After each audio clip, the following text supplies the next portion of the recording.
Bassirou Diomaye Faye, candidat éclair, président surprise.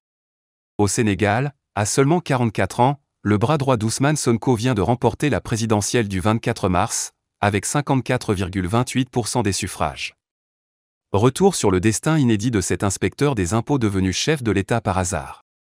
Joyeux anniversaire, joyeux anniversaire. Il est minuit tout juste et ses partisans n'ont pas oublié. Massé devant le siège de la coalition, Diomaye président, dans le quartier dakarois de Liberté 4, ils chantent en l'honneur de leur leader. Nous sommes aux premières heures du lundi 25 mars 2024, Bassirou Diomaye Faye vient d'avoir 44 ans. Il s'apprête à devenir le 5e président de la République du Sénégal. À quelques kilomètres de là, dans une pièce de l'hôtel Azalaï discrètement réservée pour l'occasion, des spécialistes compilent les procès-verbaux qui remontent peu à peu des 46 départements du pays. Autour d'eux, les proches du candidat sentent poindre l'exaltation de la victoire, le fidèle El Malik Ndiaye, chargé de la communication, l'allié Aminata Touré, ancienne première ministre de Macky Sall passée à l'opposition, le député anti-impérialiste Guy Marius Sagna. La tendance lourde observée dès la fermeture des premiers bureaux de vote se confirme. Cela ne fait bientôt plus de doute, la victoire est assurée. Dès le premier tour, comme Bassirou Diomaye Faye l'avait promis au peuple sénégalais. Subitement propulsé dans la lumière. Autour de lui, certains savourent déjà la victoire, mais le secrétaire général du Parti des Patriotes africains pour le travail, l'éthique et la fraternité, PASTEF, reste pensif. Réfléchit-il à tout ce qu'il lui a fallu endurer pour en arriver là?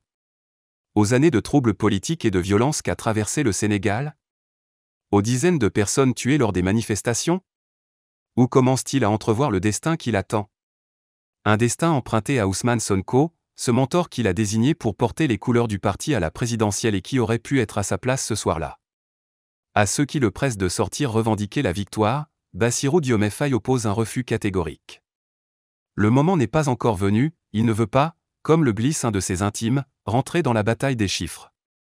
D'autant plus que son principal adversaire, le candidat de la majorité Amadou Ba, ne s'est pas encore exprimé. Ce n'est que le lundi soir qu'il apparaîtra publiquement, lors d'une conférence de presse. D'une voix parfois mal assurée, il remerciera le président sortant, Macky Sall, ses adversaires, qui ont tous reconnu sa victoire, ses équipes, ses électeurs. Et Ousmane Sonko, bien sûr. Ce soir-là, il paraît presque étonné. Lui qui était, depuis des années, un homme de l'ombre est subitement propulsé dans la lumière. Il glisse quelques mots sur son programme de « rupture », promet de travailler d'arrache-pied pour le Sénégal et repart aussitôt. Tout est arrivé si vite. Candidat fantôme devenu président. 3 jours plus tard, jeudi 28 mars, le président élu est reçu au palais présidentiel où il prendra bientôt ses quartiers. Accueilli avec force sourire par son prédécesseur, il est suivi de près par Ousmane Sonko, dont tout le monde se demande quel rôle il jouera dans cet « autre Sénégal » que les deux hommes ont promis. Bassirou Diomaye Faye sera investi le 2 avril, jour de la fin du mandat de son prédécesseur. On a vécu un contexte totalement exceptionnel. Rien de ce qui se passe n'est normal et personne ne s'attendait à un tel scénario, concède Cheikh Tidiane Dièye. Proche du nouveau président et de celui qui l'a fait, il a lui-même brigué la magistrature suprême en tant que candidat indépendant avant d'appeler à voter, à la veille de la fin de la campagne électorale, en faveur de Bassirou Diomaye Faye. Une candidature d'escorte, comme celle de l'ancien ministre Habib Sy, imaginée des semaines plus tôt pour être assuré de pouvoir faire campagne malgré tout. 10 jours avant d'être élu, leur candidat était encore derrière les barreaux. Tout, dans cette élection qui devait initialement se tenir le 25 février, aura été imprévisible. Bassirou Diomaye Faye cumule à lui seul plusieurs éléments inédits. À 44 ans, il devient le président le plus jeune de l'histoire de son pays, le premier opposant à remporter une élection dès le premier tour, le premier chef de l'État polygame, ce qui n'a pas manqué de faire réagir à l'extérieur du Sénégal. Il a aussi récolté plus de la moitié des suffrages exprimés sans jamais avoir été élu auparavant. Lorsqu'il s'était présenté aux élections locales dans sa propre commune en janvier 2022, il n'avait récolté que 17% des suffrages, soit moins de 2000 voix. Dimanche 24 mars, ils sont presque 2,5 millions à avoir glissé son nom dans l'urne. Il est aussi le premier responsable politique à gagner une élection présidentielle en ayant passé la moitié de la campagne électorale derrière les barreaux. Emprisonné en avril 2023 pour avoir critiqué les magistrats qui avaient condamné Ousmane Sonko, il a été libéré le 14 mars, en même temps que son mentor, à la faveur d'une amnistie initiée par Macky Sall. Peu connu au moment de son incarcération, tout particulièrement en dehors des frontières de son pays, il lui a fallu remplacer Ousmane Sonko au pied levé. Ultime pied donné à Macky Sall. Empêtré dans des déboires judiciaires dont il sentait bien qu'ils l'empêcheraient de se présenter, Ousmane Sonko avait décidé depuis des mois d'encourager plusieurs candidatures alternatives au sein de son entourage, dans le plus grand secret. Il nous a fallu nous adapter. L'important, c'était que le projet se retrouve sur la ligne de départ, explique Cheikh Tidiane Dièye. En novembre 2023, le leader du PASTEF désigne donc son bras droit comme son « plan B » officiel, bien qu'il soit, comme lui, derrière les barreaux. Un ultime pied donné au chef de l'État sortant. Et le 20 janvier, lorsque son dossier est rejeté par le Conseil constitutionnel, Ousmane Sonko adoube définitivement Bassirou Diomaye Faye, propulsant son lieutenant sur la route qui le mènera au palais. Jeune cadre de l'administration très bien formé, réputé intègre, Bassirou Diomaye Faye incarne ce vent de changement qui souffle plus fort sur le Sénégal que Macky Sall ne l'aurait cru. La volonté d'abandonner des années de politique libérale tournée vers l'Occident et de se débarrasser d'une façon de faire de la politique basée sur l'élitisme, les marchandages et le clientélisme. Prisonnier politique devenu candidat fantôme, le voilà élu président, porteur des espoirs vibrants d'une jeunesse à qui il a beaucoup promis. Les attentes de ses électeurs sont énormes, et ses adversaires, ils sans doute, l'attendent au tournant. Déjà, ses détracteurs raillent son inexpérience, son manque de charisme. Bien sûr, il n'a pas l'aura d'Ousmane Sonko. Mais personne ne l'a, évacue l'un de ses proches. Je n'ai pas eu le temps d'apprendre puisque nous nous battions depuis 10 ans pour la victoire d'Ousmane Sonko à la présidentielle. Nous n'avons jamais cessé de croire en sa candidature, même si nous réfléchissions à une alternative s'il était empêché de concourir. Dieu en a décidé autrement, reconnaissait-il en pleine campagne électorale dans une interview accordée aux médias CNPOP+, ou une séquence, intime, destinée à le faire connaître. Le 16 mars, il rattrapait en cours de route une campagne qui avait commencé sans lui, une semaine à parcourir le pays sans dormir ou presque, à se présenter aux électeurs qui prévoyaient de voter Ousmane Sonko. Diomaye, c'est Sonko, a-t-on vendu aux Sénégalais, qui ont naturellement reporté leur vote sur lui, troquant le charismatique leader pour l'intellectuel taiseux, deux faces d'une même pièce censée leur porter chance. Le clone d'Ousmane Sonko. Le nouveau chef de l'État a promis aux Sénégalais de « gouverner dans l'humilité », un trait de caractère acquis dans son enfance. Né en 1980 à Ndiaganiao, un village reculé du centre-ouest du Sénégal, le jeune Serer grandit dans un environnement modeste. Quand il ne s'occupe pas des chevaux et des cultures familiales, il joue au foot, comme tous les garçons de son âge. Son père, ancien chef du village, est un agent de développement et de vulgarisation agricole ou une fonction développée sous l'ancien président du Conseil, Mamadou Dia, dont Bassirou Diomaye Faye se réclame. Son père, comme son grand-père, ont milité au sein du Parti socialiste, PS. Très proche de sa mère, sa confidente, dont il a confié être le préféré, dans un rare accès de forfanterie, il apprend auprès d'elle les tâches ménagères dont beaucoup de ses compatriotes masculins s'estiment indignes, et le sens des responsabilités. Après un passage à la mission catholique Marie médiatrice de Ndiaganiao, ce musulman pratiquant démarre l'école primaire à Mbour, où il obtient son bac. À son corps défendant, il rejoint l'université Cheikh Anta Diop, UCAD, de Dakar, où il décroche une bourse. La relation entre les deux hommes est particulière. Bassirou est totalement loyal à Ousmane Sonko. El Malik Ndiaye chargé de communication du PASTEF. S'il est souvent présenté comme le « clone » de son aîné Ousmane Sonko, 49 ans, c'est parce que leurs trajectoires sont très similaires.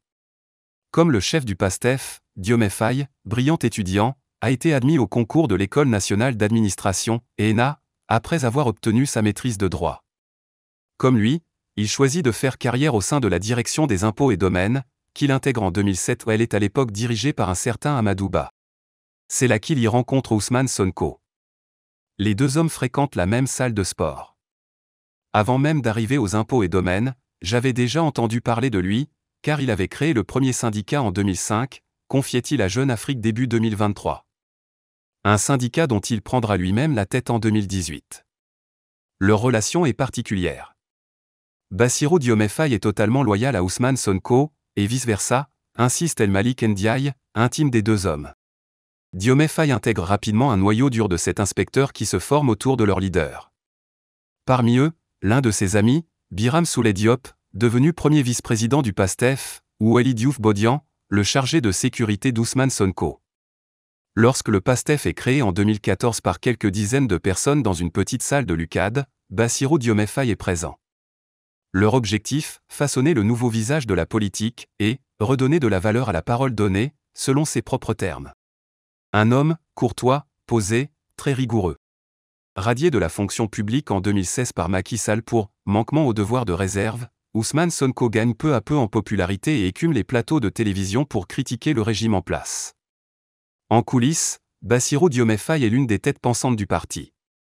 Il réfléchit aux axes du projet incarné par Ousmane Sonko, qui n'ont pas dévié depuis la création du parti: recherche de la souveraineté économique et monétaire, bonne gouvernance, reddition des comptes, posture résolument anti-système, préférence nationale, panafricanisme.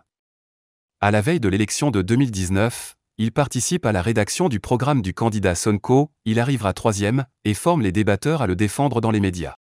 Il a toujours été dans la production intellectuelle et la réflexion stratégique, insiste Cheikh Tidiane Dièye. Docteur en sociologie, ce dernier décrit un homme, courtois, posé, très rigoureux, et entièrement dédié à la victoire de son chef. Après 2019, malgré la défaite, Bassirou Diomaye Faye ne relâche pas ses efforts, il a déjà 2024 dans le viseur. Nommé secrétaire général du PASTEF en octobre 2022, il est aussi chargé de mobiliser la diaspora. En février 2021, lorsqu'Ousmane Sonko est visé par une plainte pour viol qui bousculera leurs deux destins politiques, il fait partie de ceux qui montent immédiatement au créneau. C'est à cette occasion que Jeune Afrique l'avait rencontré pour la première fois, à 2 pas de la direction des impôts et domaines où il travaillait jusqu'au jour de son arrestation, le 14 avril 2023. Il avait déroulé cette analyse, sans savoir qu'elle finirait par s'appliquer à sa propre trajectoire. Ousmane Sonko est arrivé en politique en tant que parfait inconnu, tandis que la majorité des hommes politiques connaissent généralement un parcours différent: ascension progressive au sein du parti, rupture avec le chef, création de leur propre formation. Si vous avez le même style que tout le monde, vous ne vous en sortirez pas. Nous ne voulons pas être un parti politique de plus, nous voulons être une alternative. Il avait aussi cette posture très réfléchie qui constitue un trait distinctif de son caractère, qu'il est loin de réserver aux inconnus et aux journalistes. Il est sérieux dans tout ce qu'il fait, même dans ses relations, expose Cheikh Tidiane Dièye. C'est un homme qui aime passer inaperçu et qui parle rarement de lui-même. Il a fallu qu'il devienne candidat pour que les Sénégalais en apprennent un peu sur lui, ajoute Hannibal Jim. Ce militant du Front pour une révolution anti-impérialiste populaire et panafricaine, FRAPP, connaît bien le président élu, dont il dirigeait la caravane de campagne. Comme beaucoup de membres de l'opposition proche du PASTEF, il a lui aussi été arrêté et mis en prison, avant d'être libéré, en février. Sénégalais bon teint. Les Sénégalais apprennent peu à peu à connaître celui qu'ils ont choisi comme président, exhumant ses vieilles interviews, fouillant dans les archives. Le 22 mars, beaucoup découvraient que le candidat était polygame lors du meeting de clôture de campagne à Mbour, où il est arrivé accompagné de ses 2 femmes. De sa première épouse, il a déjà 4 enfants. Son seul fils porte le nom d'Ousmane Sonko. Il a épousé la seconde en février 2023, juste avant son incarcération. L'une est voilée, l'autre non, de quoi ravir ses partisans, qui voient jusque dans ses alliances matrimoniales la preuve qu'il est un Sénégalais bon teint, authentique, capable de naviguer entre tradition et modernité, aussi prompt à citer Cheikh Anta Diop qu'à déclamer des paroles du rappeur français Youssoupha en interview. Mais le président élu se sait scruter. Le changement ne se fera pas sans heurts ni résistance. Avant même son élection, il a décidé de publier sa déclaration de patrimoine à laquelle il manque toutefois l'estimation de sa maison sur un terrain de 200 mètres carrés dans le cossu quartier de Mermoz. Il y a une sorte de fraîcheur dans cette proposition, qui est un premier pas vers la transparence promise, et un coup de communication réussi dans les dernières heures de la fin de la campagne, observe l'analyste politique Babacar Ndiaye. Le jour suivant, Bassirou Diomaye Faye démissionnait de son poste de secrétaire général du PASTEF. Soucieux de son image, il prévoit une cérémonie d'investiture sobre et restreinte. La nomination de son gouvernement est attendue dans la foulée. Ce passionné des livres de psychologie saura-t-il mettre ses lectures à profit pour résister aux pressions qui ne manqueront pas de s'exercer sur lui? C'est quelqu'un de méthodique et de calme, mais il est ferme lorsqu'il s'agit de donner son avis, glisse le député du PASTEF Ayib Daffé. Ses proches le disent moins, mais le nouveau chef de l'État est aussi un homme fier. Lorsque l'administration pénitentiaire lui a proposé de passer ses mois de détention provisoire en résidence surveillée avec un bracelet électronique, il a refusé. « C'est vous qui m'avez mis ici, c'est vous qui allez m'en sortir », leur a-t-il répondu. On reconnaît les maçons au pied du mur. Lorsque nous avons débuté en 2014, personne ne voulait avoir affaire à nous. Mais nous finirons par imposer PASTEF, et les gens seront forcés de nous parler, nous confiait-il juste avant d'être arrêté. Il n'aura même pas eu besoin d'un second tour, qu'il estimait alors inéluctable, pour être élu à la tête du pays. Pourra-t-il répondre aux attentes immenses des 18 millions de Sénégalais qu'il gouverne désormais? On reconnaît les maçons au pied du mur, prévient Pape Mahawa Diouf, porte-parole de la coalition Benno Bokk Yakaar, BBY, présidée par Macky Sall. Diriger un pays, c'est autre chose que des slogans politiques. Mais il a la confiance des Sénégalais. Laissons-lui le temps de s'installer. À la veille du scrutin, Bassirou Diomaye Faye avait rendu visite à l'ancien président Abdoulaye Wade, qui avait décidé de le soutenir et de lui laisser une chance. Si Dieu décide de te donner le pouvoir, ne perds pas de temps, mets-toi au travail pour le Sénégal, lui a confié le patriarche. Se souviendra-t-il de ses conseils? Ce pays, nous voulons le prendre et le changer, nous affirmait Bassirou Diomaye Faye, sans savoir qu'il deviendrait l'incarnation de ce changement un an plus tard. Les Sénégalais lui en ont donné l'opportunité. Désormais, la balle est dans son camp.